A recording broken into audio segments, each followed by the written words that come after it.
इसमें कह रहे हैं कि an infinite number of charges each of charge 1 microcoulomb are placed on the x axis. X axis पर जो चार्ज को रखा गया है,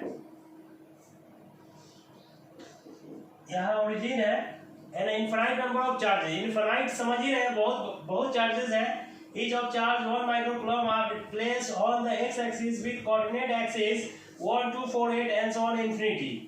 मतलब चार्ज को जो रखा गया है 1 पर रखा गया है,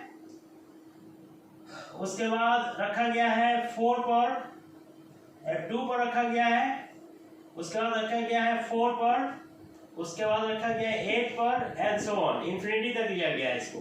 ठीक है, मतलब N infinite number of charges each of charge 1 microcoulomb, मतलब Q1 का वैल्यू है आपका 1 माइक्रोकूलम, Q2 का ईच ऑफ चार्ज तो सब बराबर ही होगा 1 माइक्रोकूलम, Q3 भी आपका 1 माइक्रोकूलम, Q4 भी आपका 1 माइक्रोकूलम है एंड सो ऑन इन्फिनिटी तक रखा गया है।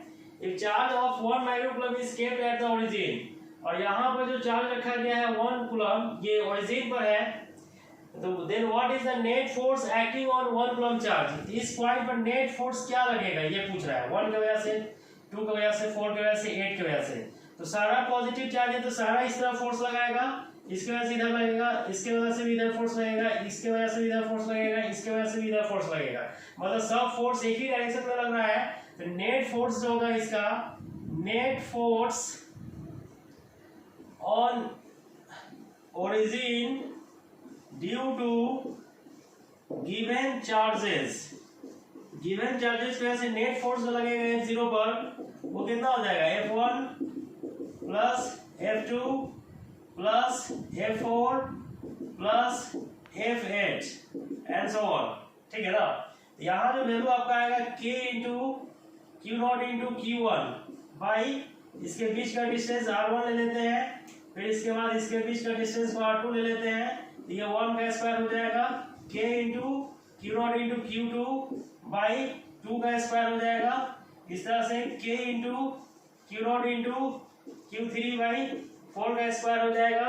इस तरह से आपका K into Q0 into Q4 by 8 का स्क्वायर हो जाएगा and so on to infinity तक जाएगा। ठीक है ना, तो इसमें सारा वैल्यू बराबर है, K को कॉमन ले लीजिए, Q0 को कॉमन ले लीजिए, Q1 Q2 Q3 सब बराबर है, सारा वैल्यू कॉमन हो जाएगा, मतलब Q0 का वैल्यू कितना है 1 और Q1 Q2 Q3 कितना दिया 1 माइक्रोकूलम 10 टू द पावर -6, तो बच जाएगा 1/1, ये बच जाएगा 1/4, मतलब ये वैल्यू आ जाएगा 1, ये हो जाएगा 1/16, ये हो जाएगा 1/64 and so on to infinity. ये नेट फोर्स लगेगा आपका ओरिजिन पर नेट फोर्स लगेगा इतना। अभी फोर्स का वैल्यू निकाल के बताना है। तो ये जो टर्म आपका है, ये तो टर्म सिंपल है, ये टर्म किसका टर्म है, ये टर्म आपका है, मतलब ये जीपी का सम है। ठीक है ना, इसको डिवाइड करके देखिएगा तो कॉमन रेशियो निकालिएगा ना, तो मैथ में पढ़ना है जीपी, तो कॉमन रेशियो निकालिएगा तो इसका कितना आएगा 1/4, इसका कॉमन रेशियो निकालिएगा तो ये भी 1/4 आएगा, इसका कॉमन रेशियो निकालिएगा तो ये भी 1/4, डिवाइड करके देख लीजिए, ऐसे ही करके 1/4 आ रहा है। कॉमन रेशियो को R से रिप्रेजेंट किया जाता है, तो इनफाइनाइट टर्म है, इनफाइनाइट टर्म का सम क्या होता है, A से इन्फिनिटी का फॉर्मूला क्या होता है, A/1 - R।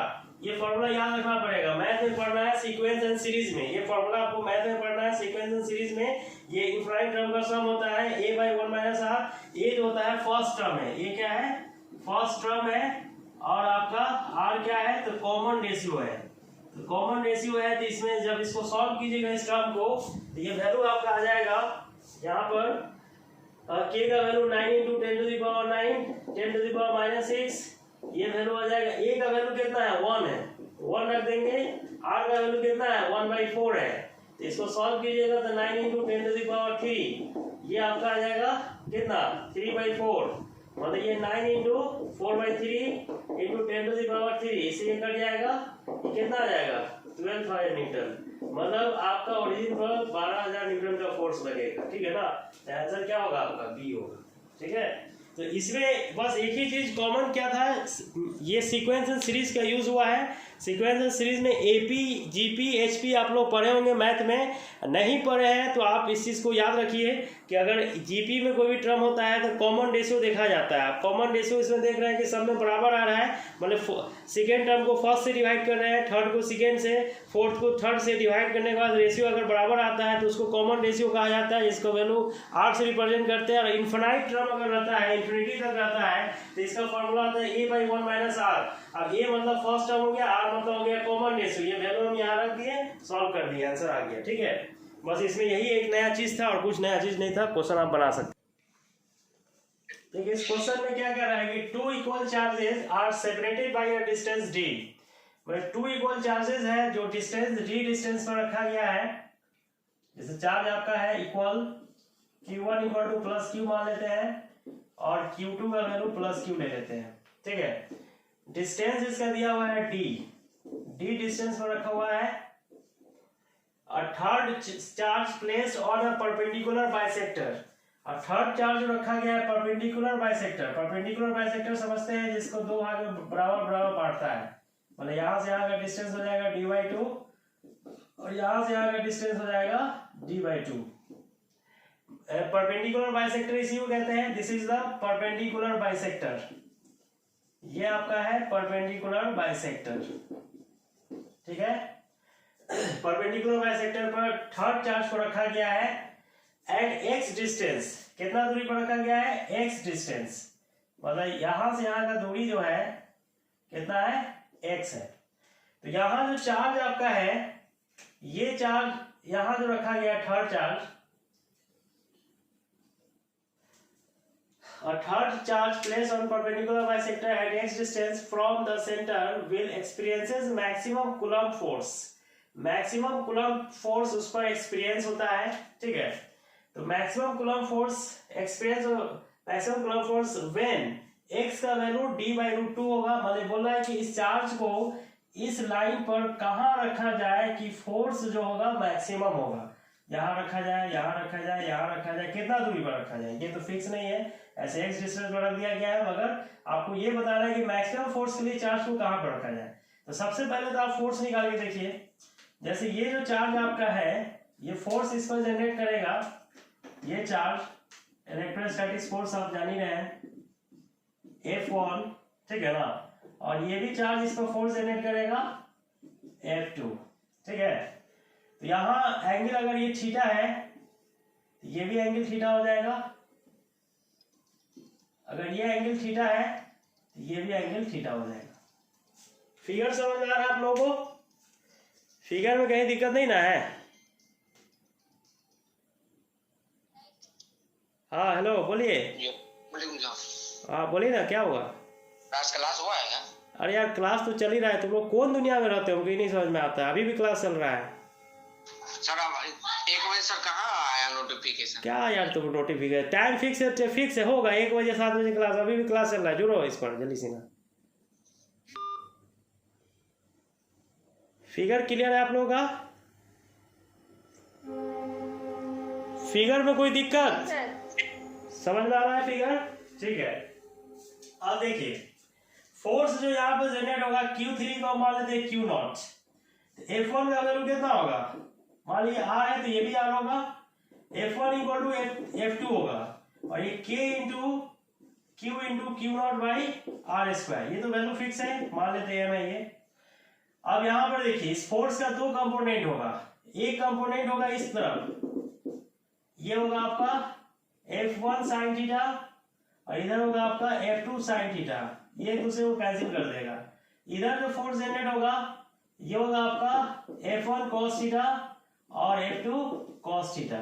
मतलब कि इस फोर्स का एक कंपोनेंट यहाँ होगा, एक यहाँ होगा। इस फोर्स का एक कंपोनेंट यहाँ होगा, एक यहाँ होगा। ये दो फोर्स होगा। F नेट इस पर कितना लगेगा? F नेट जो होगा एट Q0 जो होगा वो कितना हो जाएगा? F1 cos theta plus F2 cos theta. दोनों बराबर है तो इसको 2F1 cos थीटा लिख सकते हैं या 2F2 cos थीटा लिख सकते हैं। ये निकल गया आपका F net 2F1 cos theta. ठीक है, अब cos थीटा का वैल्यू हम निकालेंगे और F1 तो दिया ही हुआ है, तो cos थीटा का वैल्यू कितना होगा? cos थीटा जो हो जाएगा आपका x/r। एक्स बाई आर का वैल्यू कितना होगा, तो आर का वैल्यू हो जाएगा आपका x square plus d square by 4। आर का वैल्यू निकालिएगा तो कितना होगा, x square plus d square by 4 का पावर 1/2 हो जाएगा। ये निकल गया cos थीटा। तो एफ नेट कितना निकलेगा, एफ नेट आपका 2f1 cos थीटा है, तो f का वैल्यू कितना आ जाएगा 2f1। f1 का वैल्यू कितना है, तो f1 का वैल्यू आपका है k into q1 by r square, k into q into q not by r square, ठीक है ना। और इसका वैल्यू है r, यहां जो वैल्यू आपका है r equal to under root x square d square 4 लिखिए, जिसका वैल्यू होगा एक्स स्क्वायर डी स्क्वायर 4 का पावर 1/2। तो ये जो वैल्यू आएगा 2 into k into q not into x by r का पावर 3, और ये 2 into k into q not into q x by r का वैल्यू कितना है, तो आर का वैल्यू है आपका x square d square by 4 का पावर 1/2 का पावर 3, तो 3/2 हो जाएगा। ये निकल गया एफ। अब एफ जो निकला इस पॉइंट पर नेट फोर्स निकल गया। अब बोला कि एफ मैक्सिमम कब होगा, एफ मैक्सिमम किस पॉइंट पर होगा, एट विच पॉइंट, कौन सा पॉइंट पर होगा, एक्स का वैल्यू क्या होगा ये पूछ रहा है। तो मैक्सिमम फोर्स निकालने के लिए क्या करते हैं, मैक्सिमम फोर्स पता करने के लिए, मतलब मैक्सिमम फोर्स पता करना तो क्या करेंगे, डिफरेंशिएट करेंगे, df बाई dx करके देखेंगे ना। df बाई dx 0 होगा, जिस पॉइंट पर वहीं पर क्या होगा, मैक्सिमम वैल्यू हो जाएगा। df बाई dx जहां 0 होता है वहीं पे f क्या होता है, मैक्सिमम होता है, जिस पॉइंट पर होगा वो मैक्सिमम हो जाएगा। तो इसको एक बार डिफरेंशिएट करना पड़ेगा। जैसे आपका df बाई dx जब लिखेंगे तो dy बाई dx ये हो गया 2k into q not into x into इसको ऊपर ले आइए, ये हो जाएगा आपका x square d square by 4 का पावर 3/2। अब इसको डिफरेंशिएट करके क्या करना है, 0 करना है, डिफरेंशिएट करेंगे तब जाके आंसर आएगा x का, वही मेरा वैल्यू होगा x का, वहीं पर मैक्सिमम वैल्यू निकल जाएगा आपका, ठीक है, हो जाएगा डिफरेंशिएट। हाँ डिफरेंशिएशन आना चाहिए इसमें सारे बच्चे को।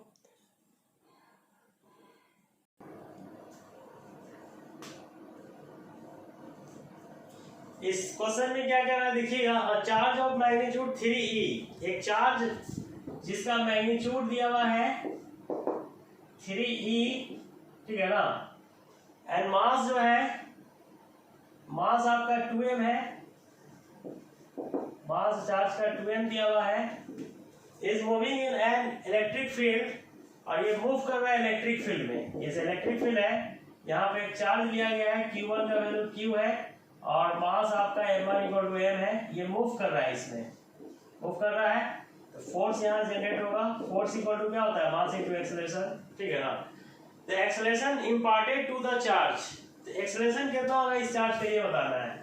तो फोर्स इक्वल टू क्या होता है, चार्ज इनटू इलेक्ट्रिक फील्ड और मास इनटू एक्सेलरेशन, ये होता है।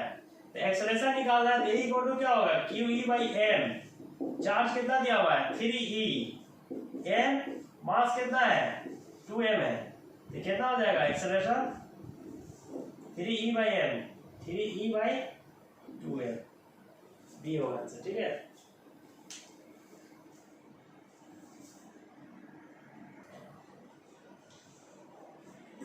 क्वेश्चन इसमें क्या कह रहा है कि a simple pendulum has length l, simple pendulum आप लोग समझते हैं, 11th में पढ़े होंगे, वेव और ऑसिलेशन हम पढ़ा चुके हैं आप लोगों को। पेंडुलम के बारे में कई डेरिवेशन हम 11th में कराए थे, आप लोगों को याद होगा, अगर पढ़े होंगे तो, नहीं पढ़े होंगे तो नहीं याद होगा, ठीक है ना।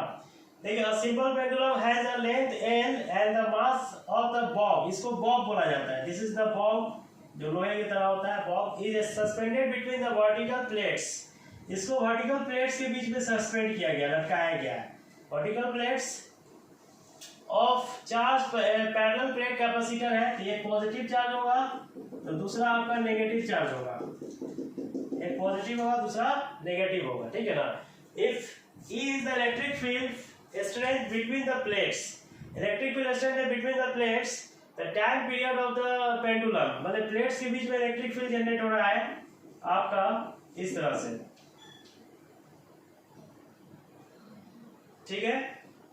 मतलब इसको हम बाहर निकाल के बना रहे हैं, इस पर इलेक्ट्रिक फील्ड लग रहा है E, तो फोर्स भी लगेगा इस पर F इक्वल टू QE, ठीक है। और फोर्स लगेगा तो एक्सेलरेशन भी होगा, यहाँ पर एक्सेलरेशन कितना हो जाएगा QE बाई M, ये ना होगा। और acceleration due to gravity, acceleration due to gravity किधर लगेगा जी, नीचे की तरफ लगेगा। एक्सेलरेशन ड्यू टू ग्रेविटी इसको बोलते हैं, एक्सेलरेशन ड्यू टू ग्रेविटी हो गया, ठीक है ना। एक एक्सेलरेशन इस बॉब पर इधर लग रहा है, एक एक्सेलरेशन नीचे की तरफ लग रहा है, तो नेट एक्सेलरेशन किधर होगा, नेट एक्सेलरेशन इस डायरेक्शन में होगा, जिसकी वजह से बॉब रोटेट करेगा। बॉब क्या करेगा, रोटेट करेगा। रोटेट जब करता है तो इसी को सिंपल हार्मोनिक मोशन कहा जाता है, ठीक है ना। यहाँ पे ए निकलेगा आपका, ए का वैल्यू कितना होगा, रूट अंडर आपका जी AC square plus AG square हो जाएगा, ठीक है ना। AC स्क्वायर, इसको AC मान लेते हैं, ये QE बाई M का होल स्क्वायर हो जाएगा, और आपका AG का स्क्वायर G का स्क्वायर हो जाएगा। मतलब आपका E नेट जो निकल गया वो कितना आ गया, G square plus QE by M का होल स्क्वायर। एक्सेलरेशन निकल गया यहाँ पर, ठीक है ना। तो यहाँ जो value acceleration due to gravity का जो वैल्यू E, इसको G डैश लिख सकते हैं इसको, ठीक है ना, क्योंकि दोनों वजह से इफेक्टिव एक्सेलरेशन है, एक्सेलरेशन ड्यू टू ग्रेविटी का भी वैल्यू है और सिंपल एक्सेलरेशन का भी वैल्यू है, इसको G डैश हम लिखेंगे, इफेक्टिव वैल्यू है, ठीक है। तो बोल रहा है क्या कि इसमें field strength between the plate the time period of the pendulum is given by, इसका टाइम पीरियड जो होगा जब ये रोटेट करेगा तो टाइम पीरियड होता है, तो टाइम पीरियड का फॉर्मूला क्या होता है, T equal to 2 by root under L by G, याद है 11 में पढ़ा चुके हैं। तो यहाँ पर G डैश लेंगे क्योंकि यहाँ पर G का वैल्यू वेरी किया है, ये T का वैल्यू कितना हो जाएगा 2 pi root under L by G का वैल्यू कितना है, तो G का वैल्यू आपका है G square plus QE by M का होल स्क्वायर। डी ऑप्शन है कि नहीं, क्या इस क्वेश्चन में कुछ है, क्या जी क्वेश्चन में कुछ है इसमें, सिर्फ एक्सेलरेशन ड्यू टू ग्रेविटी और एक्सेलरेशन निकालना था और इफेक्टिव वैल्यू आपको पता चल गया, तो टाइम पीरियड का फॉर्मूला ही होता है 2 pi root under L by G, उसको निकाल देना था क्या। ये सारे जो क्वेश्चन आपको कराया जा रहा है, जैसे इस तरह क्वेश्चन SC वर्मा बुक जब आप बनाइएगा तो उसमें भी मिलेगा इस तरह क्वेश्चन, ठीक है ना। और इसी तरह का क्वेश्चन आपको प्रैक्टिस करना है। अगर रेगुलर वे में आप पर डे अगर 20 से 50 क्वेश्चन अगर आप एवरी डे कर लेते हैं, 2 घंटा आपको न्यूमेरिकल्स के लिए टाइम निकालना है और 1 घंटा थ्योरी के लिए। अगर 3 घंटा आप पर डे अगर आप सेल्फ स्टडी करते हैं फिजिक्स में, तो 100% आपका चांसेस है कि जेई मेंस हो या नीट हो, दोनों में से कोई भी एग्जाम अगर आप देते हैं, जो बायो वाले बच्चे नीट देंगे और मैथ वाले जो जेई मेंस देंगे, उनका सिलेक्शन का चांसेस बढ़ जाता है। फिजिक्स देखिए, फिजिक्स में ओवरऑल देखा जाए तो थ्योरी बहुत ज़्यादा मायने नहीं रखता है, क्योंकि थ्योरी क्या है कि न्यूमेरिकल बनाते बनाते थ्योरी क्लियर हो जाता है। एक बार जब थ्योरी आप पढ़ लेते हैं, जैसे मेरा जितना भी लेक्चर आपका यूट्यूब पर डाला हुआ है उसको आप सही से देखिएगा, तो वहाँ पर आपको सारा थ्योरी क्लियर हो जाएगा, आपको कोई बुक पढ़ने की जरूरत नहीं पड़ेगा। अप्रॉक्स सारा थ्योरी से पढ़ाया हुआ है, एनसीईआरटी का सारा टॉपिक उसमें हम डिस्क्राइब करके बताए हुए हैं, बस उसको एक बार रिवाइज कर लीजिए। रिवाइज करने के बाद जो क्वेश्चन ये सब जो आपको दे रहे हैं, सारा क्वेश्चन का प्रैक्टिस कीजिए, आपका क्लियर हो जाएगा, कहीं दिक्कत नहीं होगा। और उसके बाद एससी वर्मा बुक को प्रैक्टिस कीजिए, कोशिश कीजिए कि 70 से 80% क्वेश्चन एससी वर्मा का आपका बन जाना चाहिए खुद। सेल्फ अगर आप बना लेते हैं तो समझिए कि आपका सिलेक्शन रखा हुआ है, अगले साल कोई नहीं आपको रोक सकता है। प्रैक्टिस कीजिए, आपका हो जाएगा। जितना क्वेश्चन हम करा रहे हैं, इस क्वेश्चन को दोबारा घर पर फिर से बनाइए और उसके बाद एससी वर्मा बुक को बनाइए, ऑब्जेक्टिव क्वेश्चन पहले बनाइए, फिर सब्जेक्टिव, और उसके बाद जो है आप जो भी बुक्स चाहते हैं ऑब्जेक्टिव बनाना, जैसे डीसी पांडे हम आपको बोल रहे हैं, डीसी पांडे लीजिए। प्रैक्टिस को स्पीड करने के लिए फिंगर टिप्स बनाना है और उसको प्रैक्टिस कीजिए। और फिर उसके बाद मैं क्वेश्चन बैंक भी देंगे बनाने के लिए, आपको डीपी भी देंगे बनाने के लिए, उसके बाद प्रैक्टिस कीजिए। उम्मीद करते हैं कि आपका फिजिक्स बढ़िया हो जाएगा, कहीं दिक्कत नहीं होगा। ठीक है।